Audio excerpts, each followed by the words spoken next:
Hello fellow humans and welcome to this week's shop review. Starting off with the tanks, the A32 isn't really worth it. The sale price of it is 1,450 gold. Overall, for €6, the bundle isn't really that great. The Object 268 to me is very much overpriced. Now also consider that I don't consider camos and avatars to have any value whatsoever, given that that is the price you can sell them for. Zero. However, the 268 on its own is a very solid tank destroyer. It's by no means amazing or good, but it is just about fine. So if you are looking into this vehicle, there is a better option, but 27,500, in my opinion, is too much. This U100Y is at best a meme, and stay away from this vehicle unless you are looking for a meme vehicle and 2 weeks of premium time. If you're an advanced buyer of tanks, sure, why not, but if you only have like 5 premium tanks, absolutely stay away from this vehicle. It's a meme tank and no more. Is it good? No. Badger, €42 or 20,000 gold here for a very similar bundle to the 268. Now this one doesn't include mystery crates, but it also does include a camouflage and a attachment.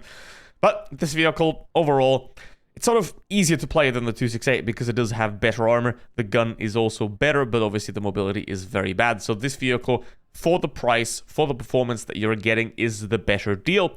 However, obviously, if you are looking for a more mobile tank destroyer, then the 268 version 4 is the better option. However, be it overpriced. So Badger, solid choice if this is the type of tank that you want to play.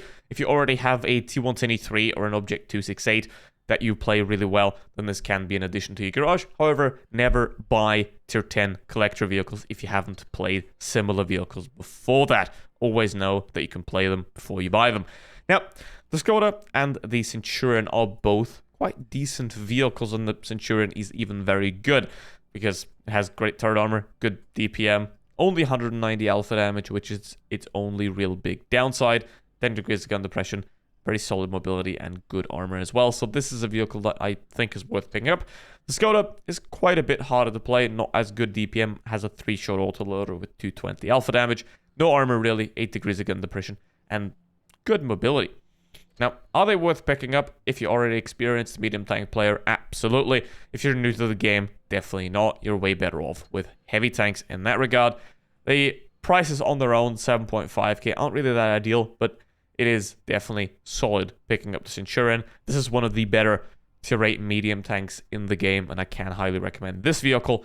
And I also recommend the bundle if you are a good player that can deal with the bit more difficult Skoda. Then we have great formatting here. That is always amazing. And we have the mighty partners, which you should mightily stay away from. That's all I have to say about them. Stay away from them. And now the 268 still here with a regular bundle. You see 22.5k in its regular bundle, whereas with the Badger here, it costs 20k to get it fully equipped. So the Badger is the better deal money-wise. Is it the better vehicle? If you can play it properly, then also yes. Then the resources section, and these resources are the good ones because they don't include credits. Basically, any type of resource like this one, a researcher's kit, these are pretty good options. Unfortunately, they do include crates, but these black boxes, those aren't really that horrible. They're still crates and they're still horrible, but within the crates, they're sort of the better variety, And then there's also this, the great choice, which is a horrible choice, because, I mean, even though you do get 2,000 gold, it also does include a mystery certificate. And the thing about mystery certificates is that you're guaranteed to get a vehicle that you don't like. Basically, if you like medium tanks, you're going to get a Badger. If you like tank destroyers, you're going to get an AMX-30B. Or most likely, you're going to end up with that.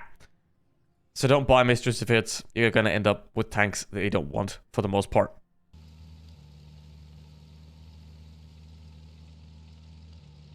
In other news, there aren't 1,000 million random pop-ups, which for once is very good news. And now we have a couple of these here. The useful set is very useful, and I do recommend picking up this bundle. I mean, this thing is great, to be honest. I mean, 2,000 gold for 250, that is an excellent deal.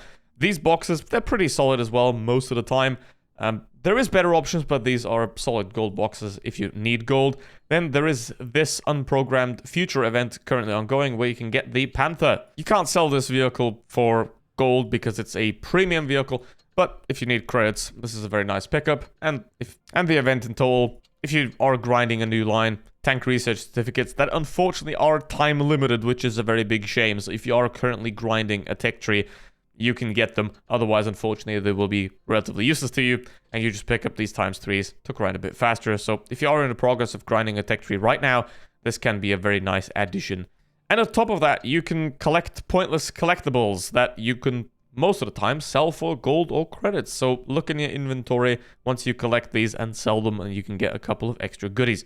However, if you do want to get scammed, there is this pop-up that you can get for 6,500 gold for a camouflage for the Chieftain Mark 6 that looks a bit bad.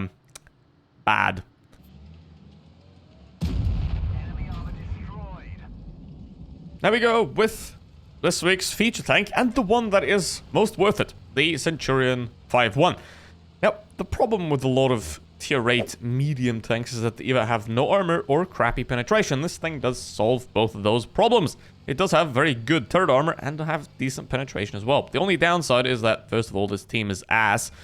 And the second thing is that the alpha damage is only 190.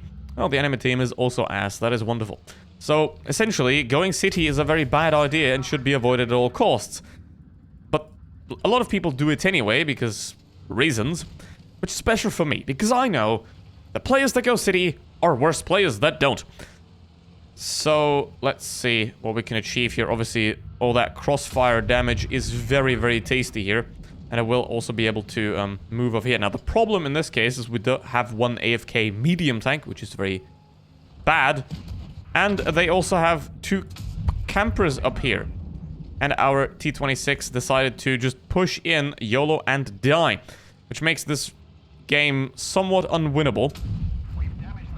But now I'm gonna have to get out of here, obviously, because 2v1 is a bad situation, and that is what you always do. If you are in a disadvantaged situation, you always get out of that situation. Never fight if you can't win. Now, we can't win because we are in a 5 vs 7 here. But let's try our best anyway. There's no reason to give up. There is only a reason to acknowledge that you're screwed. But, even if you are screwed, there's no reason to stop screwing, because it's fun. This is not a child-friendly channel. So, what we have here is we have the good gun depression, we have the good turret armor, and we have a gun that is very nice. Now, one of the advantages of having a lower alpha damage, high DPM gun, high-ish DPM gun like this, is that you can perma-track enemies. The downside of that, though, is that you have a lot less module damage, so you don't do a lot of damage to modules, which means that overall, you will be able to keep tanks tracked for a very long time, but you have to maybe shoot the tracks twice to even get the tracks off in the first place. So keep that in mind. And now we're going to have to play this held-down position. The T-28 just fired. And now we will be able to, again, just slightly damage the tracks rather than take them off immediately. Okay, now the team is completely fallen apart. It is a 3 versus 6 in this situation because the T-54 is very much dead. Now, I can use that to my advantage, though. If you have an AFK like this, then that's the reason I'm not, like, trying to go forward and fight, because I want to make him useful. This guy, he's AFK, but he has 1,600 of hit points that I can use to my advantage. Because even though he's AFK, he's still alive. And what do World of Tanks Blitz players love? They love shooting at AFKs. So if I can get them to shoot at the AFK, I have very easy play here. I can live through it. Okay. T-28 is dead. Okay, now it is a 3. Oh, hey, look at that. It's a ball. He woke up. It's a ball. So now we have a big problem, and that big problem is called KV5, because the Tiger is now going to be down, and we have an advantage again. Would you love that? Ow. Okay, that's not good. But this KPZ is definitely killable. Especially if the T-54 does wake up and does take him out eventually. Or just misses, I guess. That's also an option to deal with that. So yeah, the T-54 is in fact useless. But now we are able to hammer down this KV5 a little bit. Oh my god, he did something! Clap for the T-54, let's go. Clap for the T-54. Okay, the Pantera is full HP, which is bad. But, we should be able to take out this guy very swiftly, very smoothly, and then he has to deal with a Kolobanov situation. Isn't that lovely? Alright, now, done quite a lot of work. I don't know how the enemies were able to throw that away, but congratulations to the enemy team for throwing this one. That is very lovely. And you can see that this vehicle in a position like this, even at long range with the good accuracy, can be extremely useful. It can do quite a lot of damage. Obviously, the only downside being the alpha damage. You have to peek more often. The more often you have to peek, the less you will live. Because obviously, the more times you have to peek, the more times you will be shot at. But, given that this vehicle does have quite decent armor, you will be just fine. And the Panzer 58 is a hero. He's playing this really well. And the Pantera has no chance whatsoever in this situation. So, well done to the Panzer 58. And that is a nice game. And that is a good reason to pick up this vehicle. And possibly also the Skoda T27 right with it. Because they're both pretty excellent vehicles if you're a decent player. And I can highly recommend them. As you can see, it's a very lovely vehicle. Thank you very much for watching. See you next one. Goodbye.